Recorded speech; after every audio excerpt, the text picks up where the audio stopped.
Good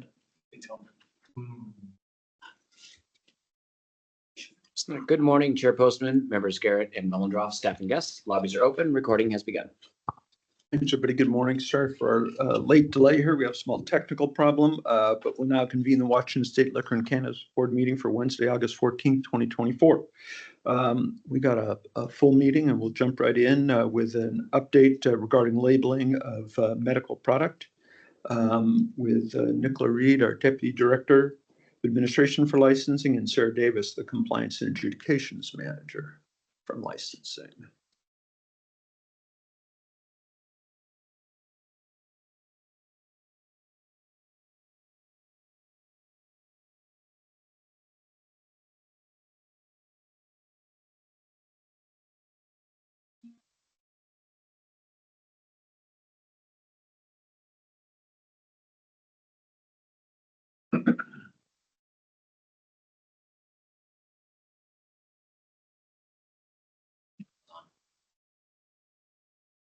Ms. Reed, you should be able to go ahead. My apologies there. At first, it would not let me unmute. That's okay, no problem. Okay. Good morning. Good morning.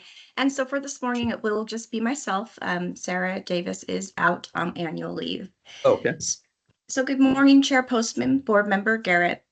Thank you for having me here today. So Substitute House Bill 1453 provides a tax exemption for medical cannabis patients.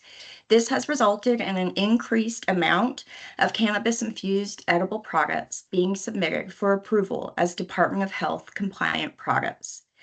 To expedite formally approved products, packaging, or labeling that are seeking approval as DOH compliant product, licensees can submit through a newly developed process that licensing is close to having finished.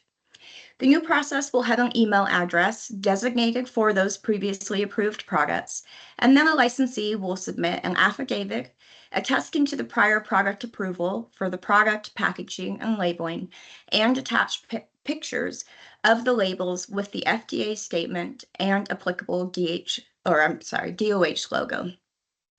This process is not for product already packaged, but for future product that licensees plan to have the additional required lab testing completed. This process would also not apply to licensees who intend to add therapeutic or curative language or that plan to modify serving sizes. It is really important to note that general use products cannot contain more than 10 servings, regardless of serving size, due to the Department of Health rules. Licensing is looking to share the finalized process through GovDelivery and the LCB website early next week. Are there any questions I can answer for you? What sort of, I know the last time we asked, there were a lot of applications coming in. Are we still seeing that high level of activity? So we did receive to date a total of 451 applications. 248 of those have been approved and 36 were denied. And that's why we did feel it was important to get imagery attached to the attestation, just so we could give it a quick review to ensure that the product going out there is meeting compliance.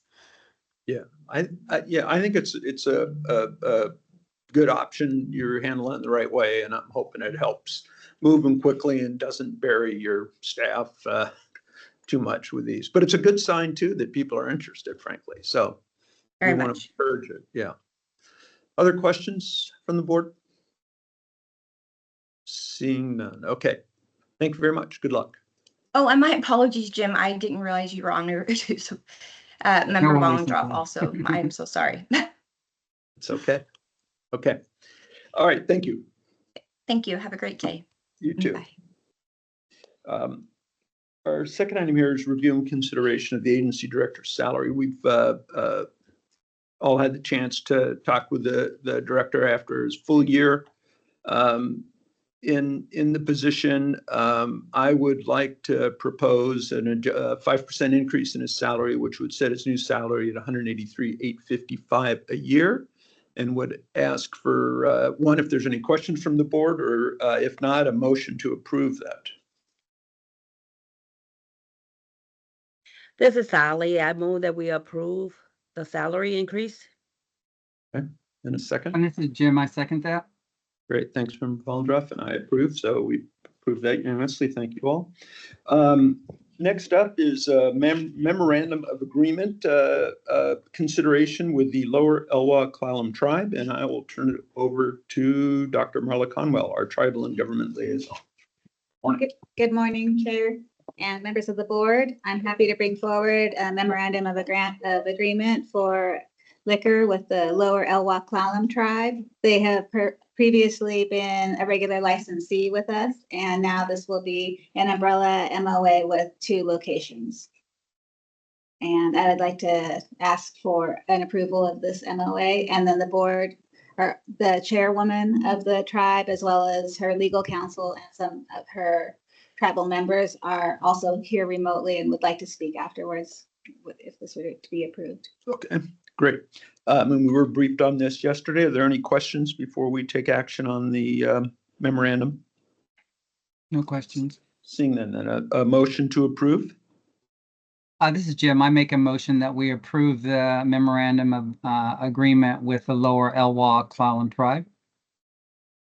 And this is Ali, I second. Great, then that's approved unanimously. Thank you, Thanks, sir. Dr. Conwell. And now we'll call on Frances Charles, the tribal chairwoman, who is joining us remotely for any words she might have or introduction of any other tribal council members. Good morning. I have our tribal council members with me. I have Steve Robidoux, council, Tia Skirbeck, council, Melissa Gilman, also secretary, treasurer, key staff, Tanya Clark, who was our CEO, and Julia, our lawyer, that we've been on the phone with you off and on with, as well as Brian, our CFO, that's present. Mike Watson is on the phone, who is our casino management director. I know he had some things going on at his house that he had to deal with, but really we want to thank you for the cooperation and the partnership and on this. I know it may have taken us time as well to get through the process in general itself, but it's something that we're looking forward for and moving forth with our casino in regards to economics and working that path with our surrounding communities as well as other tribes that we deal with just as well. But we're gratified to have this moving forward. And sadly, we were hoping to be there in person. Definitely trying to make it later on down the road here, but we had recently lost a tribal member, so we've been dealing with the family to make arrangements on that part of it. Other than that, we would have been all present in Olympia today. So we say hotness and thank you for all of your work and your dedication to make this move forward for us. Thank you. Our condolences on the loss of a tribal member. I know that how hard that is.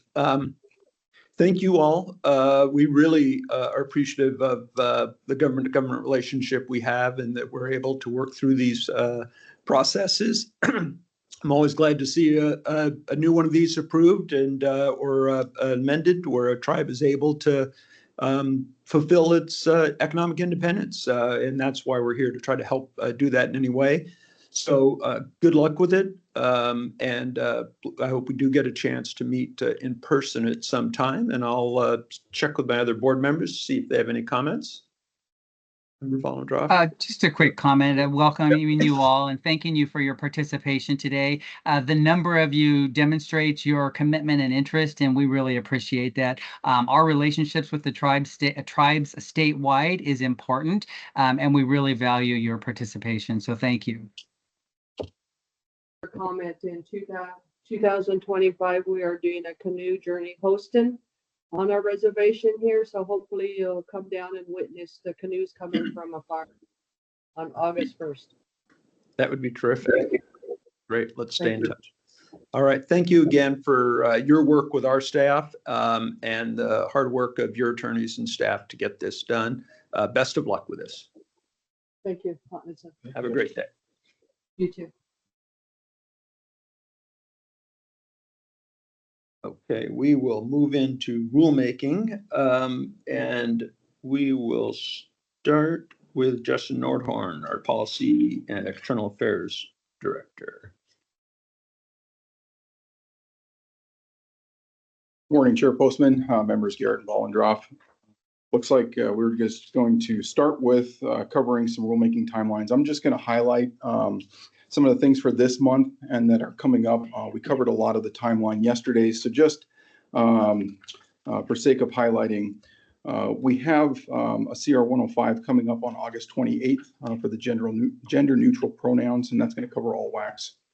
We also have the lab accreditation public comment period is ending on August 16th. So that's this week. So should be concluding that informal comment period prior to drafting the 102.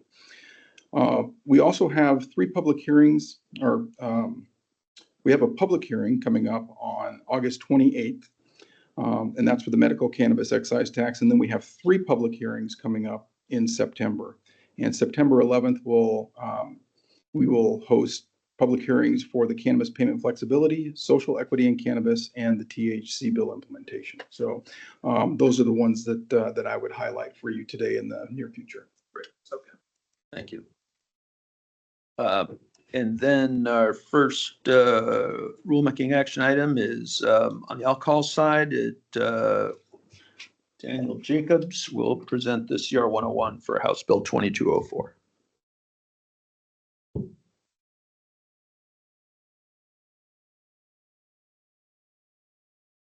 Thank you, Chair Postman. Sorry, my camera is acting a little funky. I will. Okay. Almost there. There we go. Thank you, and good morning, Chair Postman, members Garrett and Vollendroff. This morning, I am requesting approval for the CR 101 on implementing House Bill 2204, which created an emergency liquor permit, which allows our liquor licensees with manufacturing capabilities, such as wineries, breweries, and distilleries, to temporarily operate their retail capacities at another liquor licensee's premises if the manufacturer's premises become inaccessible or unable to operate due to an emergency or road closure. So this bill was passed during the most recent legislative session and addresses the following scenario. A hypothetical winery has to close during the summer due to a nearby wildfire, and a beer wine restaurant in a nearby town wants to allow the winery to offer tastings at the restaurant while the winery can't, operate at their premises. Prior to this legislation, Washington liquor law would not allow this to happen. However, the new bill, which is codified at RCW 6620-010, Section 19, allows a permit for this exact activity, where a winery or brewery or distillery is unable to operate or inaccessible due to an emergency or road closure. They can get an emergency liquor permit to operate in retail capacity on the premises of another liquor licensee. The permits are issued for 30 days at a time per statute, and they can be renewed for periods of another 30 days at a time as long as the emergency continues. The statute also specifically defines an emergency by pointing to the emergency department's statute, and there are conditions about how much liquor can be stored at the premises and other things, such as that a host or a retail licensee who's hosting a winery or brewery distillery can only host a maximum of 3 permit holders at a time. We actually issued a policy statement on what folks are allowed to do and what they're not allowed to do for the time being until we get rules in place. Some of the guidance is likely to find its way into the rule. If approved today, there will be an informal comment period until September 14th. We plan on holding 2 stakeholder engagement sessions on September 30th and October 3rd, and to have proposed rules filed by October 23rd. Following the rule filing, there will be a formal comment period until the public hearing to be tentatively held on December 4th. And assuming that goes well, the final rules would be filed December 18th, with the rules in effect January 18th. Based on this, I'm hereby requesting approval of the CR 101 on implementing House Bill 2204 on emergency liquor permits. And thank you, and I'm happy to answer any questions. Great. Don't see any questions. And then is there a motion to approve the CR 101 implementing House Bill 2204? This is Ali. I move that we approve. And this is Jim, I second. Great, then that is approved. Thank you, Mr. Jacobs, for your work on it. And we're coming right back to you for review and consideration of another package. Oh, yes, Yep. thank you. You're Good up. morning again. This morning, I'm recommending that the board deny a rulemaking or 3 rulemaking petitions received because the board has already accepted identical petitions during the June 18th board meeting. And the draft rule language on the social equity rulemaking was filed just last week. Excuse me. And so the public comment period for the social equity rulemaking is open right now. So on June 17th and 18th, the LCB received 3 nearly identical rulemaking petitions from Michael Carter, Brian Chan, and Juan Galvan, requesting that WAC 314-55-570 be amended to allow social equity applicants who received social equity licenses during the most recent round of applications to move the location of their license from one county to another. And if this petition sounds familiar, it's because it is. It's the identical request that you already got 3 other petitions on. And you actually heard that petition during the June 18th board meeting and accepted that petition. Additionally, during the July 31st board meeting, the board approved the CR 102 and draft rule language on social equity rulemaking, which is where, if you were to accept this petition, that's where the rubber would meet the road. And that draft rule language was filed August 6th. And as I've stated already, public comment is open right now on this. The social equity rule file is going to be, is already going to reflect that social equity license mobility is supported by members of the public. And because the CR 102 has already been filed and public comment period is underway, the rules team can consider, assuming that this petition is denied today, we can consider the denied petitions as comments in support of social equity license mobility, as I just stated. So again, there's no reason for the board to accept these rulemaking petitions because the board's already accepted identical petitions and indicated its interest in addressing this topic. And the way that this topic would be addressed has already been put into motion by virtue of the rule language filed August 6th. Based on this, I'm hereby recommending that the board deny the petitions for rulemaking submitted July 17th and 18th, June 17th and 18th, requesting to amend the social equity rule because identical petitions were already accepted less than 2 months ago, and the requested changes are already reflected in the proposed draft rules. Thank you, and I'm happy to answer any questions. Any questions on this? Okay, is there a motion to accept the staff recommendation to deny the 3 petitions amending WAC 314-55-570? Yeah, this is Jim, and I move that we take the staff recommendation and deny the request to this proposal. Thank you. This is Ali. I second. Great, and then that is approved. Thank you. Mr. Jacobs. Thank you. Back to Mr. Nordhorn for presentation of the CR 102 for cannabis sampling. Long time on this. Yes, good morning again, Chair Postman and members Garrett and Bollendroff. Today we're going to be asking for approval to file the CR 102, which is the proposed rules for cannabis sampling, amending WAC 314-55096, which relates to current vendor, educational, and internal quality control samples for cannabis licensees.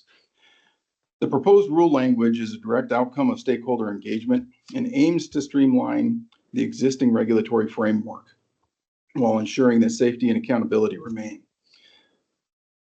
The rulemaking was initiated following a petition from the Washington Cannabis Association, also known as WACA, on July 8th, 2022, which the board accepted on August 24th, 2022.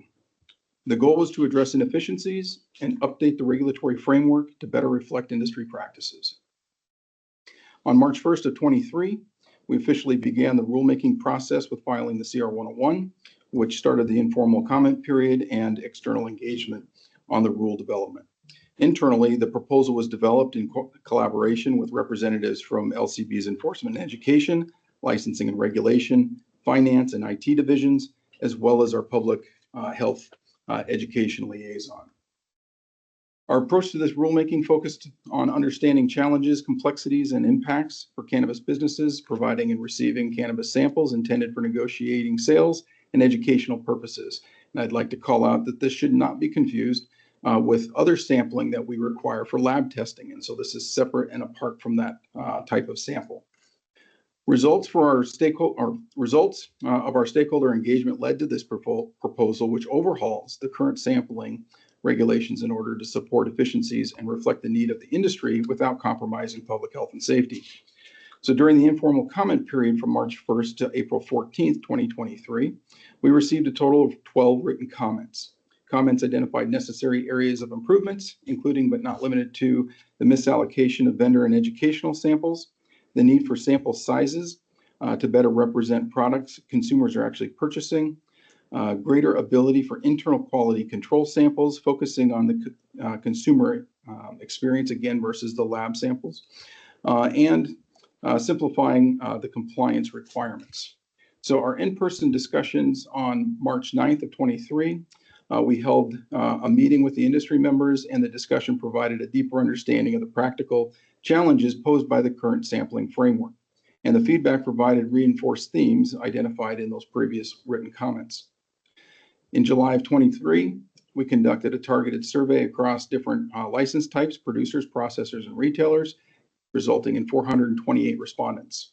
The survey helped us gather specific data on sampling preferences and operational challenges.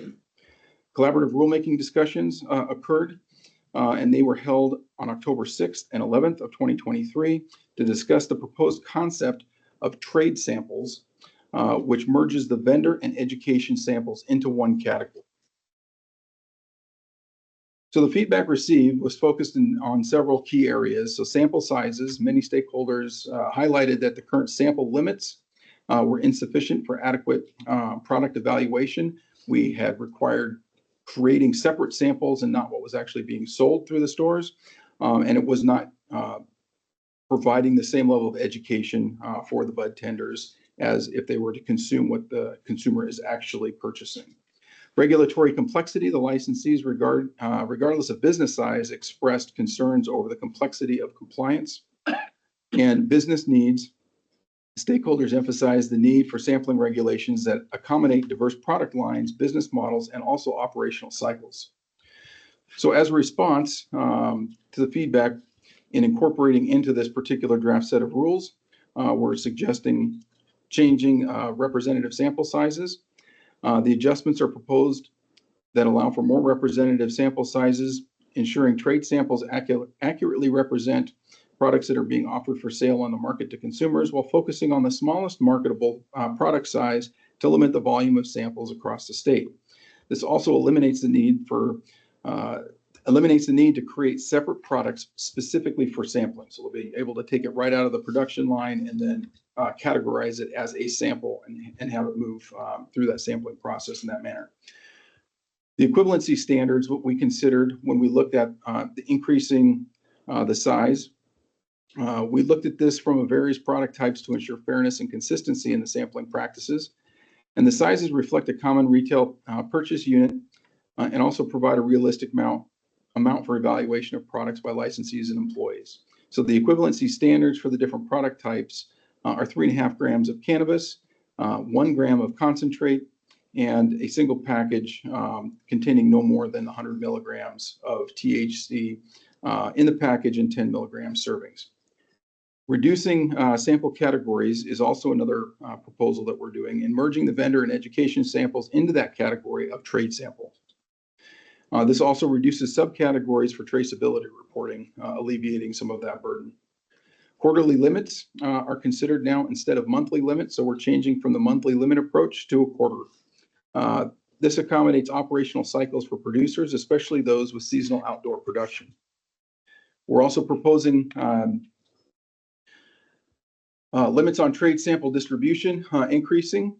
So producers will be able to distribute 96 trade sample units per quarter to processors, enabling comprehensive product assessments. Processors may in turn provide 120 trade sample units per quarter to retailers, facilitating staff training, product familiarization, and sales negotiation.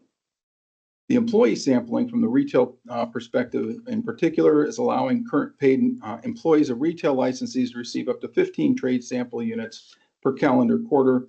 And these samples are strictly for educational purposes and cannot be used as compensation or incentives. This may appear to be a lower amount of samples for the number of samples to employees. However, the quantity is more representative. And so instead of having to try to figure out how to get that accurate representation, we're consolidating those into one area. And this is also a change to focus, and it's not really a change, but more specific in statute for paid, current paid employees. So it has to be able to be verified through payroll that these samples are going and not going outside of the licensed business. Traceability and record keeping. All samples need to be documented in the traceability system, and this includes keeping detailed records of the product type and amount, and the licensees and employees involved in the sampling. And these changes are to ensure transparency and monitoring of compliance. Designated storage areas are required. We're requiring trade samples to be stored in designated areas separate from non-trade samples. And this separation is really essential for being able to easily identify these samples during during audits and premises checks. And so we're leaving a significant amount of flexibility in how that separation is to occur. But we do want them separate so we can easily identify where are the samples, how many do you have, and are they complying with the sampling regulations. Internal quality control sampling. We're increasing the sample sizes for internal quality control to allow 14 grams of cannabis flower per harvest for producers, 8 cannabis-infused products, not to exceed 10 milligrams per serving, and 3.5 grams per batch of cannabis concentrates. And the larger sample sizes will enable more thorough internal quality assessments, helping to maintain consistent product standards and support the product innovation. We're also making a change to the sample jars. And so the proposed changes includes requiring sample jars to be transparent so customers can view and smell the product that's before them. And we've heard some of that from some of the other feedback around how consumers are approaching purchases. So the modifications intended to enhance consumer interaction with the product. And then they can make purchasing decisions based on their preferences. We're also having a new option for disposing usable cannabis from the sample jars when it's no longer needed on display. And what we're suggesting is allowing those samples as one of the options to be provided to current paid employees as a sample, but counting towards their quarterly sample limit. So it would not require the automatic destruction, but if they wanted to provide it as one of the samples towards the limit to employees, they would be able to utilize that versus disposal or sending it back to a processor for destruction. The economic impact assessment was conducted evaluating the potential costs related to the proposed rules. Costs could include labeling, which we envision as stickers on the product that are saying basically trade sample, not for resale, the storage, and the enhanced record keeping requirements for traceability. However, these costs are expected to be offset by the overall reduction in regulatory burdens of creating separate products specifically designated for samples and having those associated labels that would have to accompany those samples. So these changes presented will simplify the regulatory landscape, reduce costs, and ensure that the sampling practices align with industry operations while maintaining safety and accountability. We believe this proposal represents a significant step forward in aligning our regulatory practices with the needs of the cannabis industry and ensuring a safe and transparent market. Therefore, I respectfully request that the board approve the CR 102 for WAC 314-55096 related to cannabis sampling.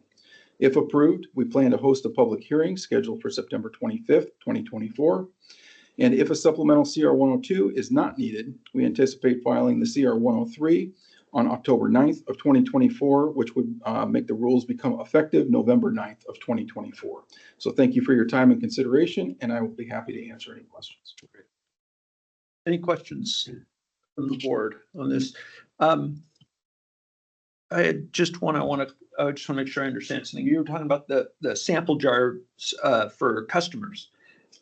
The samples are not for customers. Correct. They can never get anything. We don't get to say, here, take one for free, right? This That's is just correct. for employees. But at the same time, we're saying, because I've heard this from retailers, they want people to be able to open a jar and smell it and see it. Is that right? So this wouldn't allow for the opening of the jar, but you would be able to see it through the transparent, and most people I think are utilizing the glass jars now, Yeah. but you would have the transparent and then the mesh on the top, so you'd be able to see and smell it. So there's mesh on there. You wouldn't Yeah. be able to smell. So when you do the destruction, that's the other part of this where we would say instead of having to go through disposal protocols, you'd be able to utilize that as a sample because these samples are coming in based on the product that's coming into the market. And so that would allow for alternatives for cost savings and those types of things without really compromising the public safety interests of not having excessive amounts of samples. And they can't be sold, right? They cannot be sold. They cannot be donated other than to the employee. Can't be used as an incentive or compensation. Yeah, great. One of the things I think that's good about this rule change is we're going to get rid of the educational category because that always seemed really misleading to me. It's marketing. Yes. It's not like we're using it to teach. Exactly. And that's why I think the trade sample approach is going to be more efficient for everybody because nobody has to think about what they want to categorize versus vendor educational. And they can put it, this is a trade sample. I'm going to negotiate a sale or I'm going to educate your bud tenders. Same thing. It's all the same product. I think there's an industry understanding of what that entails. And why have regulatory burden to break those up and track them separately? Yeah. And I just think also it's just one of those kind of common sense evolutionary changes that I'm glad we're doing. It won't address the number one question I got since I've been on the board, which is, do you get free samples? So just to be clear, no, we still don't under this. Yeah. Is there a motion to approve the CR 102 for cannabis sampling? This is Ali. I move that we approve. And this is Jim, I second. Right, and it's approved. Excellent. Thank you Thanks, so much. Mr. Norman. Appreciate that.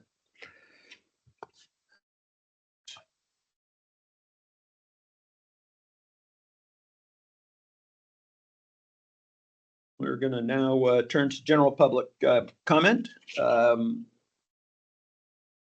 This is the part of the meeting where anybody who has signed up has up to 3 minutes to speak.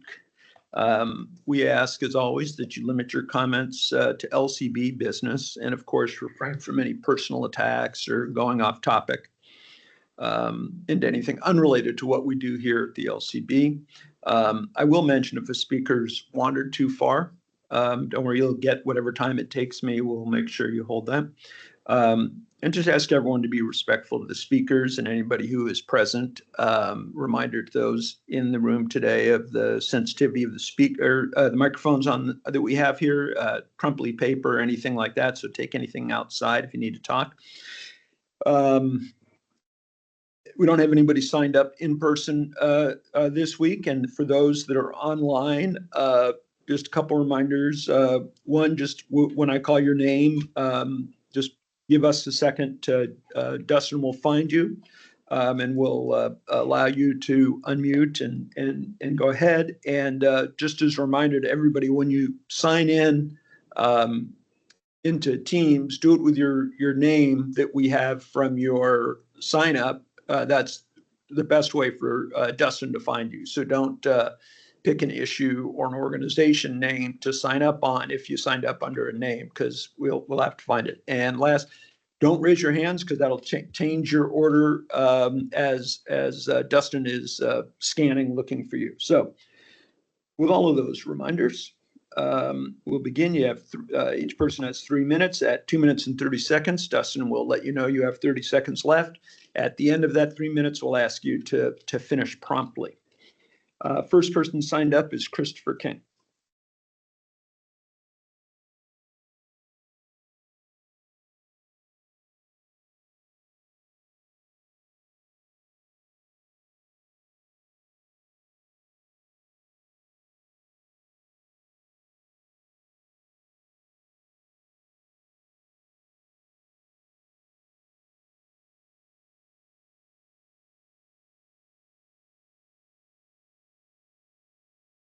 All right, you should be able to go ahead. I've got the mic. Terrific, Yep. terrific. We're ready here. I've got my capable host Vanna back here notifying me every 30 seconds, given the shortened time frame that we're speaking in now. But anyway, today's theme is cronies, hoss thieves, and gatekeepers. And first off, I want to say that I had the occasion to run into Peter Manning and also Jacob Stone at Cantana Fest over the weekend. And a couple of things became clear to me.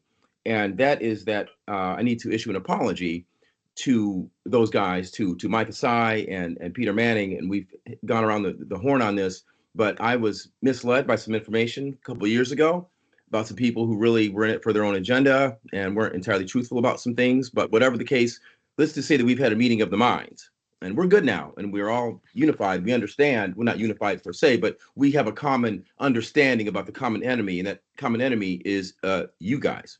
So let's talk about Ollie Garrett for a second.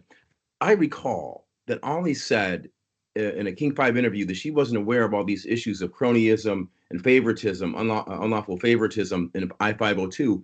But Peter gave me his letter, October 6th, 2016, where he specifically mentioned it to her. Okay? Yes, he did. He said, I believe it was thought out and executed with the intent of keeping Black people from taking part in it from its inception. Yes, he did. And see, I thought Ollie was a gatekeeper also because I still had going back to this issue when Kevin Shelton sent that letter out, and there was no response to that. It was to Ollie Garrett, and I have the whole email chain too, where it was mentioned it was supposed to be coming to her, and it was coming from P. Haley at AOL and other people that were trying to get some help for Kevin Shelton, and there was just no response there. But yeah. So that's another issue. But then I come to this notation here that Ollie had told me she didn't want me using Tabor 100 in any of my correspondence or the Tabor emails. And I questioned her on that because I have an email here from September 25th, 2020, in which she specifically mentions Tabor 100 right here. Okay? Yeah. And then she says, darkness will have a season, so glory will have an eternal. Christopher, you have 30 seconds. Yeah, and I just wonder about that because now it seems to be that launch. I mean, you guys did launch, right? You paid launch to do some work. And Ollie, did you host launch at a Tabor 100 event, Ollie? Then were there any? Is there financial records of that event with Tabor 100 and you? Because the Secretary of State in Oregon had to resign because of her intermingling with the cannabis industry. So I noted that a couple of years that's ago. your time. Yeah, have a great day. Bye. Next person we have signed up is Paul Bryce.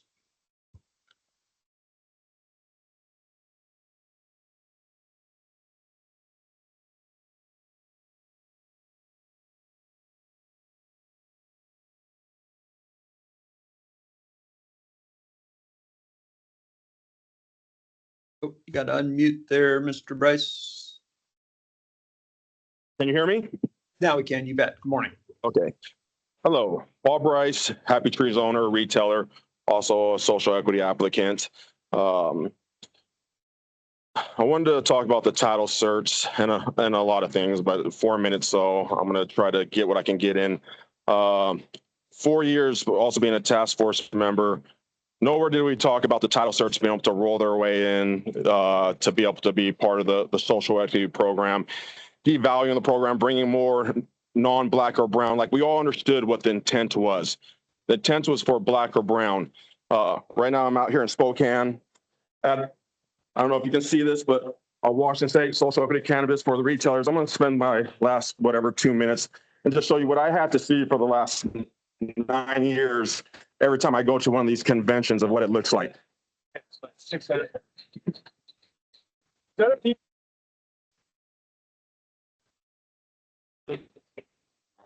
No Black or brown. You're not going to see Black or brown in these events. There never is any Black or brown. We're all excluded.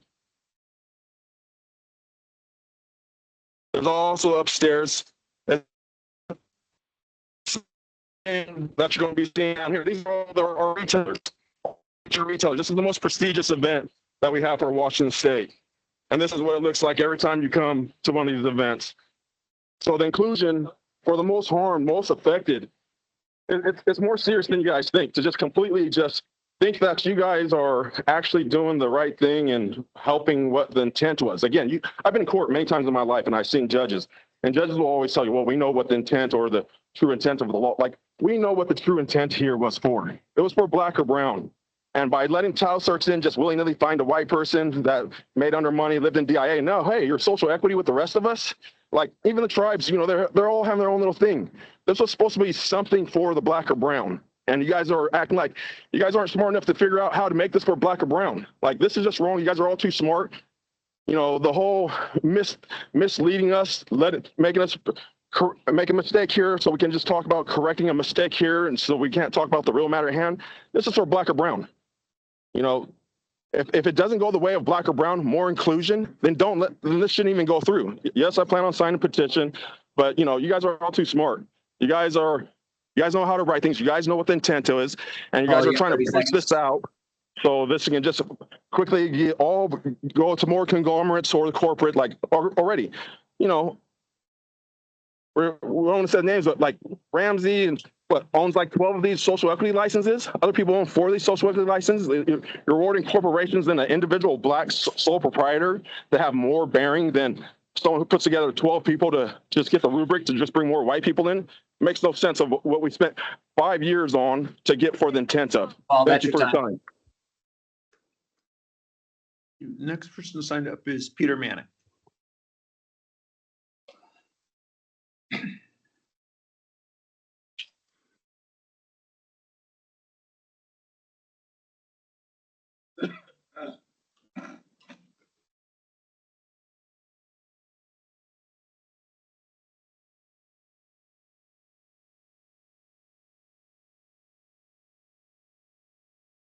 Chair Peter registered, but I do not see his name online. Okay, let's move on to the next, and we'll come back and check again for Mr. Manning.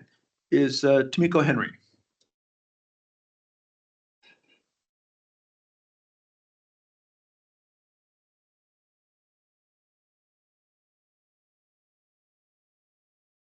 Okay, you should be able to go ahead.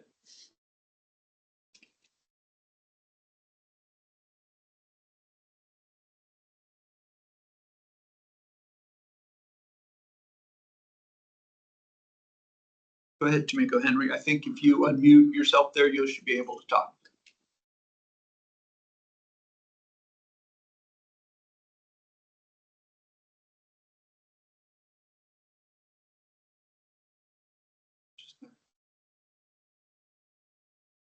Tamiko's on, has access, and then it looks like Peter raised his hand because he's not registered under his name, but Tamiko should be able to go. Yeah.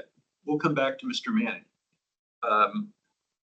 Tamiko Henry, you should be good to go.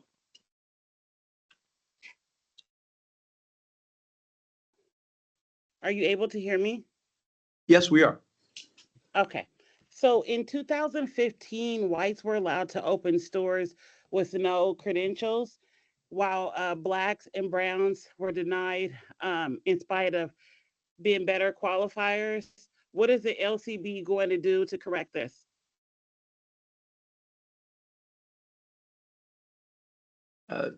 We don't do question and answer here, but if you have questions, we can have somebody get back to you, or you can email us as well, and we'll get back to you. I guess we have your email.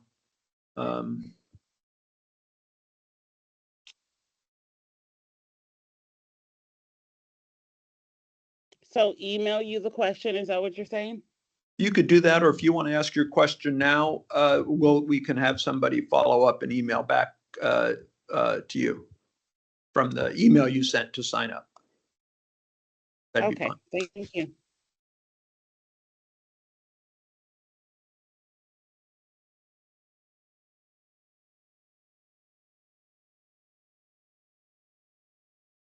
Okay. I'll make sure somebody follows up with Tamiko Henry. Then looks like Peter Manning has arrived.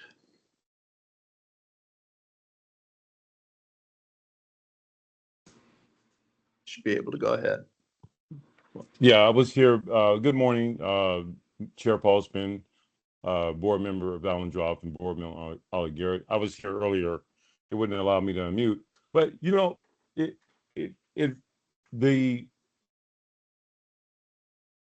this resonates. It does. It really does. It's everywhere. You know, I went to an event, CannaFest. The LCB was there in full force. It was hosted and put on by Black people. Over enforcement of LCB officers there. But I went to an all-white event at a white farm similar to that CannaFest. No LCB were present. There was plenty of weed consumption, edibles, smoking, everything. Listen, you guys treat us differently. Even in an industry that is allegedly legal here in the state of Washington. I sit back and I look at all the times Ollie Garrett told me, we don't look in the past. I would hate to have Ollie Garrett teach my kids anything about Black history because they would never understand that they were descendants of slaves and the 400 years of struggle we had to go through in dealing with white supremacy. This would be overlooked under Ollie Garrett's watch. Why do I think Ollie Garrett would pay any attention to what's going on with the Black community when it comes to cannabis? Think about the wealth you guys robbed from us for the last 10 years. And you have made no clear pathway to help us get that back. Whites have solidified this industry. They control it. They dominate it. They influence this industry so much, they have great influence in the LCB. They're writing policies. The CannaFest, at the behest of WACA, the LCB was instructed by WACA to strip their permits or to interfere with their permits in Seattle, to come in full force at their event, to harass them. If the LCB can be bought, then let Black people have a little peace. How much money do we need, Postman? Ollie? How much money do we need, Valendroff, to get our take? We have no respect with your agency. We have none. The Native Americans have respect. The whites have respect. When it comes to Black people or brown people, Peter, we you have 30 no seconds. respect. This needs to change. You know we got you guys dead to right on how you guys did that in 2015. Rebecca Smith needs to be fired. Nicola Reed needs to be fired. Jeannie McShane needs to be fired. Beth Lehman needs to be fired. We're not done with this, man. This fight's going to continue until we make it right. Thank you.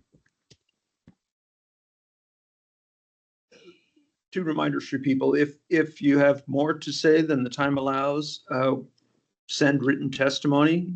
You can also do that instead of signing up. And we'll make sure that all three board members and staff see that. And just back to the reminder again about signing up. So you need to sign up under your name, not the name of your organization. So if your name is David Postman, sign up as David Postman, not Liquor and Cannabis Board. And that's just a technical issue because Dustin can see things alphabetically and we can go through and find that. And then if by chance Dustin's not here and it's somebody who's not as familiar with y'all,